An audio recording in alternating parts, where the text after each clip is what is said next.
welcome to episode 1 of the Flossi podcast. It's lovely to have you here. It's a little bit scary, I'm not gonna lie. I've wanted to do a podcast for ages now. Oh, hello. But it's been one of those things that I keep saying I'm gonna do and then I don't do it because it's scary, and I'll be honest, it's so far out of my comfort zone that you're probably thinking, well, why are you doing it in the first place? But I don't know, it's just something that I keep coming back to. I love connecting with people and connecting to other makers, and I find that really hard to do not in person. Social media is kind of a strange thing. It's so good in a lot of ways, but I don't know, I have an Instagram account and I do get to speak with people over there, but I don't know, I'm just not always the best at, when it comes to me talking about myself and, you know, writing the captions and all the rest of it. I don't know, I think a lot of people struggle with Instagram in a few ways, and honestly I just really like making things and I like sharing my makes, so I thought this would be a great way to do it. I guess we'll see. I guess I should start by introducing myself.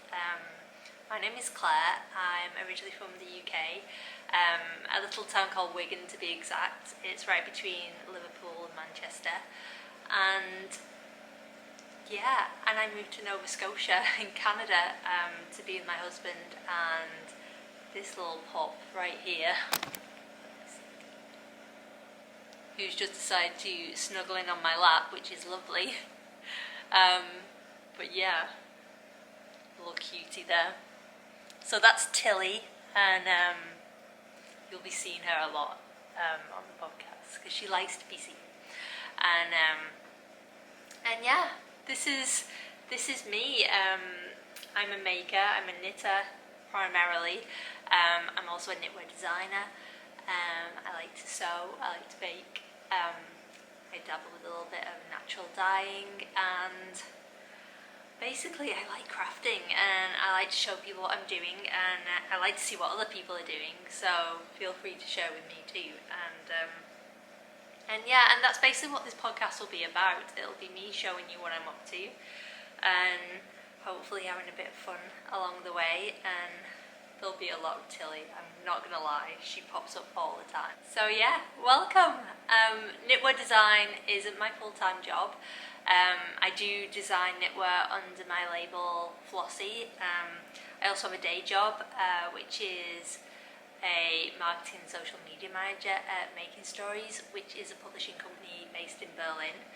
I'm super lucky because it's such a fun job. I get to work with my lovely boss and friend Hannah-Lisa Hafferkamp, and it's literally just the two of us running the day-to-day things, and it keeps me very busy, but it's a lot of fun, so there's no complaints here. And yeah, and then in my other time I design knitwear and I like to make things, and I spend a lot of time walking with Tilly and sitting exactly like this with Tilly, because she's very demanding when she wants a lap. So I'm not going to rabbit on a ton about me, just because that's not the interesting stuff. I'm going to dive into what's on my needles at the moment, and I'm going to start with not some of my designs. I'm going to start with what's on my needles from other people. Ooh, but I should probably tell you first what I'm wearing.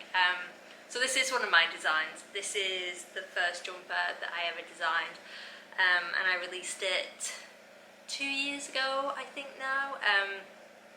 This is called Corbel, and I got to work with the awesome Triskelion Yarn, who are based in Wales.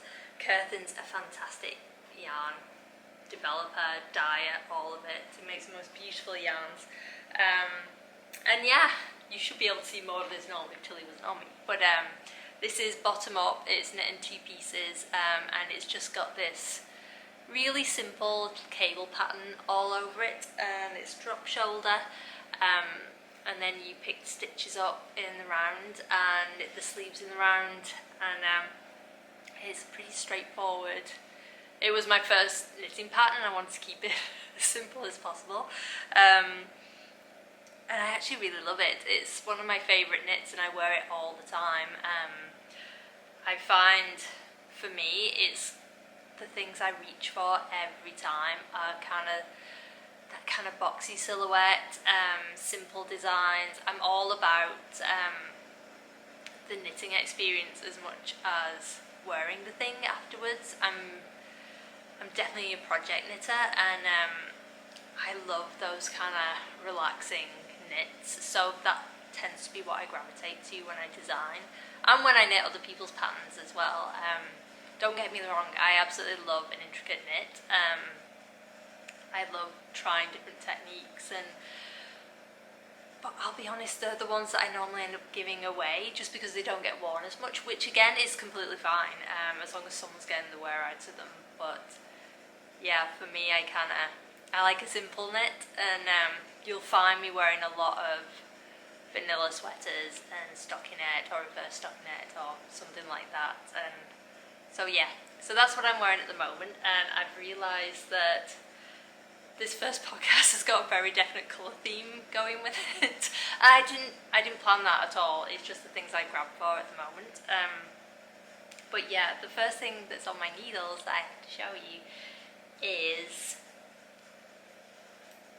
this sweater, which I'm calling my surprise sweater because I actually knit the yoke for this earlier in the year and completely forgot about it. I was tying up, I'd actually moved my workroom to downstairs in the basement, and I kind of unearthed this project bag and I was like, what's in there then? And I completely forgot I knit this. So when I got it out of the project bag, it was up to here. So practically the entire yoke was done. And this is the Fern Feather pattern from Knit Love Wool. If you've ever knit one of Jennifer's patterns before, this is the first time I'm knitting it. But the very, what's the word for them? I guess potato chippy. You ever hear when people say that a knit's kind of like, you just need to eat one more, and it's the same with this. It's like one more row, and especially when you're doing that yoke, it's a very comforting knit, and I remember now absolutely loving knitting the yoke, and ever since I've carried on, it's just flying off the needles, and it's a very wintry looking knit, I think, and it's going to be perfect for Canadian winter, which is why I really want to get it done. The yarn is Hamilton No. 1 by BC Garn, and it's a worsted weight yarn, and I knit it on 4mm to get gauge. So yeah, it's a little dense. It's going to be really nice. It's going to be so cozy. So I'm super excited to get that done. So if everything goes well and I do a second podcast, I guess we'll see. Hopefully I'll be a lot further on than this next time I see you. So yeah, I just realised I keep looking right above because I can see myself. I'm going to look in the lens because that makes more sense. Yeesh. So yeah, that is my Fern Feather by Knit Love Wool, and I can't wait to get more done. I'm going to do the waist shaping with it because I have a tendency to really like a boxy fit, and I tend to crop sweaters quite a lot because I wear a lot of high-waisted jeans and skirts and things like that, and I like my jumpers to just sit kind of right on that waist. But with this one, I'm going to do the waist shaping, and I'm going to keep knitting a longer version because I can kind of foresee me wearing this to go walking with Tilly and when it gets really cold in the house, so I think it's going to need to cover my bum a little bit. So yeah, that's the plan for my Fern and Feather, and I can't wait to show you more of that one. So yeah, the next thing that's on my needles is something I cast on last night, which is, well, I guess to show you this, I'm going to have to show you an older knit first, which is the Sami Mittens. So These are the Sami Mittens that I test knit for Ennis Sang. If you don't know Ennis, she's one of, I think, the best designers around at the moment. She just makes the most beautiful designs, and they've always got like they're not overly complicated, but they always have like a really nice, like just the way she's done. Let me see if I can show you that. Like the contrasting bubbles. It's just lovely. As soon as I saw them, she put out a test knit call. I think it was earlier in the year, or it was at the end of last year. I know there was snow on the ground when I did them. As soon as I saw them on her Instagram, I was like, I have to knit them because it's just so nice, and I had the best time. But I purposely knit a size up to what I would normally knit, and that's because, I mean, the really warm mittens, don't get me wrong, but the fingering weight with like a floofy lace weight to go with them, that's how you get those contrasting bubbles. But for Canadian winters, it can get a little chilly. Like they're not quite thick enough as they are for me to wear them out and say -12, -15 if it was to get to that. So I purposely knit them a size up because I'm going to knit a lining for them, which I meant to do last year and I just never got around to it. So last night I cast on this, which is just a little lining to go in it. I'll be completely honest with you, I think it's a little bit big. I knit the mittens on 3.75, and I'm knitting this with, I think this is like a heavy lace weight yarn. I knit it on 3.5s, and I think I need to go down to 3 mil. Yeah, I think I'm definitely going to do that just because it's feeling a little bit too loose. But that's okay, I'm going to rip back and do that tonight. But my plan is, once I've got the linings done, I'm going to play around with a little bit of natural dyeing with it. I've got a whole bag of hollyhocks in the freezer from summer. They're the really dark, almost black looking hollyhocks that I grew, and apparently you can get some lovely colours from them. I've never used them before, so this is the first year I had enough that I could actually naturally dye with them, which is why they're all lurking in my freezer right now. So I think I'm going to try dyeing the linings with hollyhocks. So fingers crossed it's going to be okay. I've heard you can get some really lovely blues and violets from them, depending on what mordant you use. So if anyone's watching this and they've dyed with hollyhocks before and they know what to do, please do let me know. I'm doing some research into it before I start. But yeah, any help would be greatly accepted. So yeah, I'm really excited for that project as well, because these mittens are already one of my favourite makes ever, and I think adding like that little pop of colour, especially that I've dyed it myself with the hollyhocks, would just be the icing on the cake. So I'm really excited about that. So that's what I've got on my needles at the moment in personal projects. In terms of design work, I don't actually have anything on the needles at the moment, and that's because I've just finished a project for Making Stories. I designed 4 things for them for a kids collection that we've got coming up, that's going to be published in the new year, and I think that's going to be really nice. I'm looking forward to that coming out. Again, talk about out of my comfort zone. I've never designed for kids before, so that was kind of interesting and weirdly challenging. You'd think designing and knitting for little people would be easier, but it definitely was not. But that's okay, it's always good to have a challenge. But as we speak, the samples are winging their way to Berlin, which I'm really happy about because I was starting to get a little bit nervous about them getting there for the photo shoot. But talking of samples, I did get 2 samples back recently in the post from some publication that got published in last year. The first one is this one, which are my Skog Mittens. So these were originally in Making Magazine number 8 Forest, and I'm really glad to have them back. This was one of those projects where I saw the submission call open up, and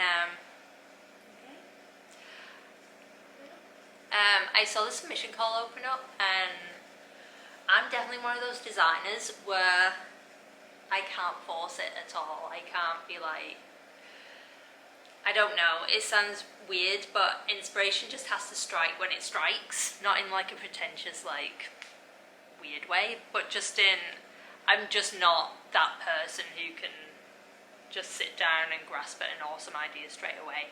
But when I designed, I got the idea for my Skog Mittens really quickly. I kind of swatched up a few designs, played around with a few ideas, and kind of hit on something I really liked quite quickly, which is unusual for me. I'm like the swatch queen. I have to go through, like, I'd say about 10 different swatches before I land on, for one idea, until I land on something that I'm really happy with.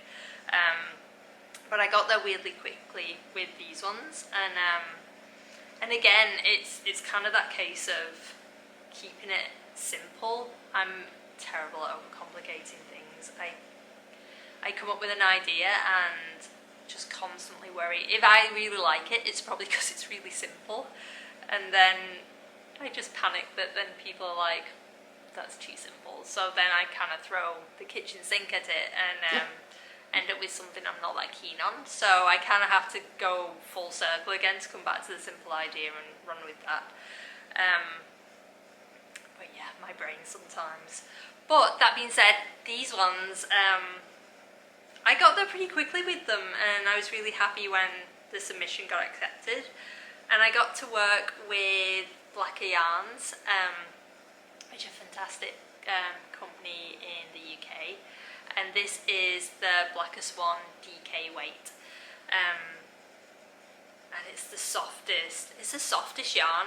It's merino, but it's kind of toothy still. I'm not a big fan of like overly soft yarns, just because I'm quite hard on them. I go walking with this one. I'm not the gentlest person ever. So I like a yarn that's going to stand up to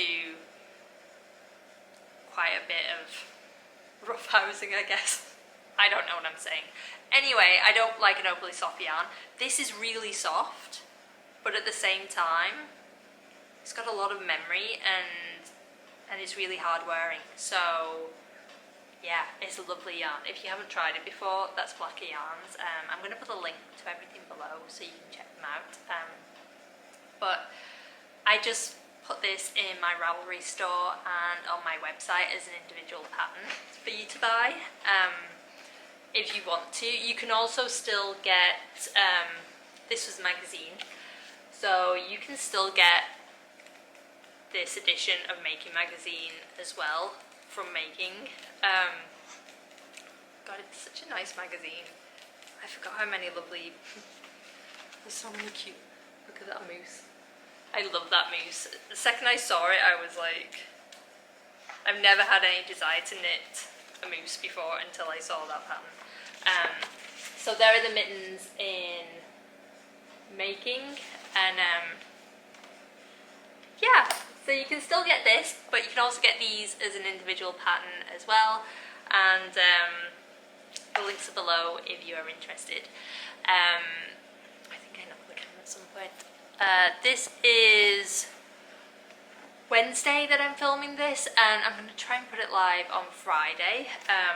So if you're watching this on Friday, just to know, I'm still going to be running a little promotion on these over the weekend. So until Sunday, what would that make it? The 29th? Yes, till Sunday the 29th, these are going to be 20% off for the individual pattern. That's both in Ravelry and in my own web store. They are now full of Tilly hair. She molds. But yeah, so the links are below if you want to check them out. And I'll also put the link to the magazine if you wanted to check that magazine out. The new edition's out as well, which is also beautiful. So yeah, those are my Skog mittens, and I also got back in the post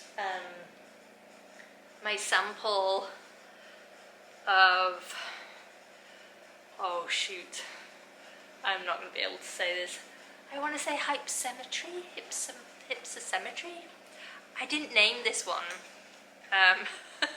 as you can probably tell. So this was from Pom Pom magazine. This was the winter edition from last year also, and I might as well tell you now, I am horrible at pronouncing words. I don't know what it is. But yeah, they named this one, and it's a great name. This is the terrain edition. And I'm just going to get into the page now.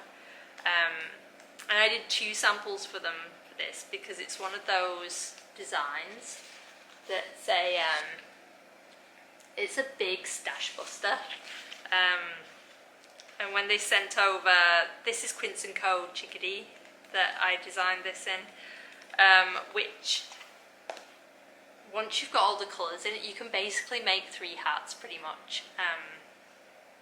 Because if you just swap around the colours, and I love designs that do that, where you can kind of bosh out quite a few in one go. And again, kind of similar to Skog, this is one of those patterns that I kind of came to fairly swiftly. And just because I like simple designs, I did the usual thing again of, you know, coming up with a really simple idea, thinking, that's too simple, and I think that's why it ended up being more than just 2 colours, because I was like, it needs a bit more. Although I've seen versions that just use 2 colours, and they look lovely too. I really like those as well. But I did like this kind of like extra little stripe in the middle. So I did 2 samples for them to try, just so they had the choice at the end of the day of what they wanted to put in. And they ended up photographing both of them, which was super nice. And they were really lovely to work with as well. So we're making magazine, but back and forth with both, because I was kind of like, I did this one first, and I'll be honest, I'm not as keen on the colour placement on this one as I am on this. And I remember emailing them and was like, I'm kind of not mad on how I've done the colours, so that's why I ended up doing a second one, and I just sent them a ton of photos of both. And yeah, they ended up both liking both of them, so they put both of them in, so that was fun. So yeah, this is Hypsometry. I'm pretty sure that's how you say it. And I'm going to be listing this as a single pattern next week.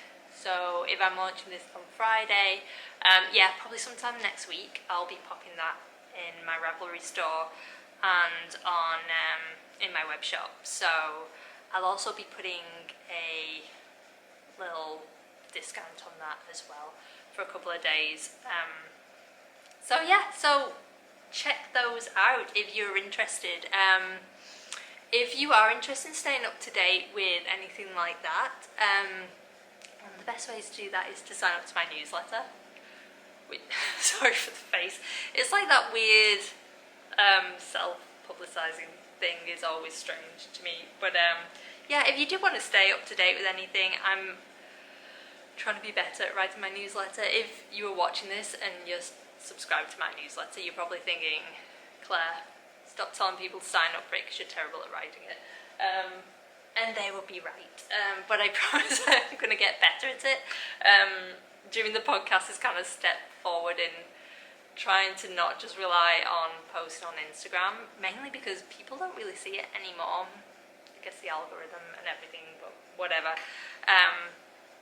But yeah, I'm going to make more of an effort to get my newsletter out. So if you're interested in seeing anything like that, or hearing about new pattern launches, or what Tilly's up to, because let's face it, who doesn't want to hear about that? Yeah, sign up for my newsletter. I put that below as well if you want to check it out. But yeah, so that's everything that's kind of on my needles and off my needles, and I've got some yarn coming in the post this week, which is going to be new to me yarn, and I'm really excited about sharing it with you. So hopefully by the time, fingers crossed, I do another podcast, seeing how this one goes, I'll have some more things to share with you, and I'm going to try and get another one filmed before Christmas. So we're going to go and get our tree tomorrow, so it should be looking pretty festive next time I film, and then hopefully I'll also have some kinks worked out, like looking straight at the camera, not over the top, because I'm getting really distracted by myself. So yeah, I hope you enjoyed this first episode of the podcast. It's been really nice to sit down and just chat, and if you have any questions at all, please comment below, and if you want to subscribe to the channel, by all means do. I won't be offended if you don't, because I basically have this one video. So feel free to take your time on that, but it'd be lovely if you did, if you want to. And it's been really nice having you here. You can find me over on Instagram and in my newsletter, and hopefully I'll see you here next time. Have a great week, and I'll speak to you soon. Thanks for joining me, folks. Bye.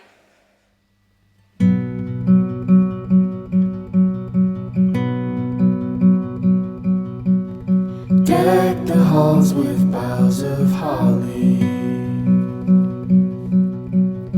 'Tis the season to be jolly. Don we now our bright apparel. Join the ancient Yuletide carol. Fa la la la la, fa la la la la, fa la la. See the blazing Yule before us.